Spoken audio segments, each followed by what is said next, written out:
सुधीर चौधरी ने आज तक क्यों छोड़ा?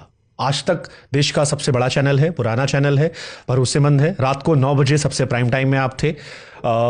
लोग पसंद कर रहे थे ब्लैक एंड व्हाइट, उसकी चर्चा देश भर में हो रही थी। सडनली लोगों को शौक लगता, वाई डीडी न्यूज एक डेड चैनल है, सरकारी चैनल है, बहुत सारी खबरें आती हैं कि बहुत मोटा पैसा मिला है। मैं उधर भी आऊंगा, लेकिन पहला सवाल तो यही कि आज तक छोड़ने का रीजन क्या था? कुछ और चुनौती लेना चलो एक अलग चीज आई, बट वो छोड़ने का थॉट क्यों आया? आज तक क्यों आप आज तक छोड़ देते? नमस्कार, मैं हूं सुधीर चौधरी, आपका बहुत बहुत स्वागत।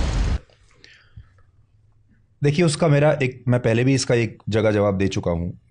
अब मुझे मेरे करियर में 30 साल हो चुके हैं। जहां मैं पहुंचा हूं इस देश की वजह से, इस देश के लोगों की वजह से पहुंचा हूं। 30 साल काम करते करते मुझे अब ऐसा लगने लगा कि जहां मैं हूं वहां अब मुझे इस सोसाइटी को वापस देना चाहिए, कुछ इस देश के लिए कुछ और करना चाहिए। मतलब मैं यहां तक आया, इस देश के लोगों ने मुझे यहां तक पहुंचाया। अब मैंने उनके लिए क्या किया? क्या मैं एक शो करता रहूंगा? उस शो की जो सक्सेस है वो इस बात पर नापी जाएगी कि इसकी टीआरपी कितनी है, ये कितना पैसा कमाता है, इसके व्यूज़ कितने हैं। क्या बस यही है?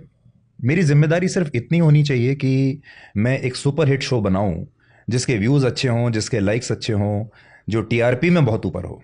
लेकिन उससे देश को क्या फ़ायदा हो रहा है? एक कंपनी को फ़ायदा हो सकता है, मुझे भी हो सकता है फ़ायदा हो उसका, क्योंकि मुझे अच्छे पैसे मिलते रहेंगे। लेकिन हमारे देश को और हमारी सोसाइटी को उसका क्या फ़ायदा हो रहा है? तो ये ब्लैक एंड व्हाइट से डिकोड में देश का फायदा कैसे होगा? देश का फ़ायदा ऐसे होगा कि मैं उन सारे दबाव से अपने आप को मुक्त करना चाहता हूँ। Okay. जो दबाव या आप कह लीजिए कि जो कंपल्शंस होती हैं, सिर्फ एक व्यूअरशिप लाने के लिए। Okay. मैं ये चाहता हूँ कि मुझे अब इतनी आज़ादी और मुझे एक दायरा मिलना चाहिए जहाँ मैं ये सोच सकूँ कि देश के लिए क्या अच्छा है, हमारी सोसाइटी के लिए क्या अच्छा है। जहाँ मुझे ये दबाव ना हो कि आज आपको एक मसालेदार खबर से ही शुरू करना है क्योंकि इस पर रेटिंग आएगी और इस पर नंबर्स आएंगे। Okay. मैं यहाँ ये नहीं कह रहा हूँ कि आप मुझे रेटिंग और नंबर से मुक्त कर दीजिए। सही बात है। ये भी नहीं कह रहा हूँ मैं ये नहीं कह रहा हूँ कि मैं एक अलग छोटा प्लेग्राउंड लेके बैठ जाऊंगा जहाँ मैं इस सब से मेरी मुक्ति हो जाएगी। लेकिन तो भी मैं ये चाहता हूँ कि अब मैं जो मैंने आपको कहा कि जो मैं प्रयोग करना चाहता हूँ वो ये है कि क्या आप एक अच्छे कंटेंट के साथ भी नंबर्स ले सकते हैं?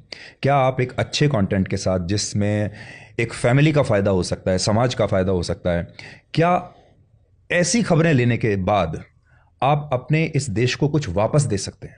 क्या मैं कुछ खबरों को मना कर सकता हूं कि मैं ये खबर नहीं करूंगा क्योंकि मेरा मन नहीं है इनको करने का, मेरा मन नहीं कर रहा?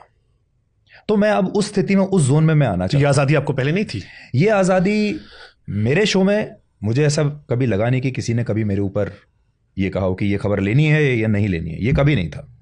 लेकिन एक प्रेशर ज़रूर होता है जब हर हफ्ते टीआरपी आती है, जब बार्क का डेटा आता है, तो आपकी जो टीम है या आपका जो मैनेजमेंट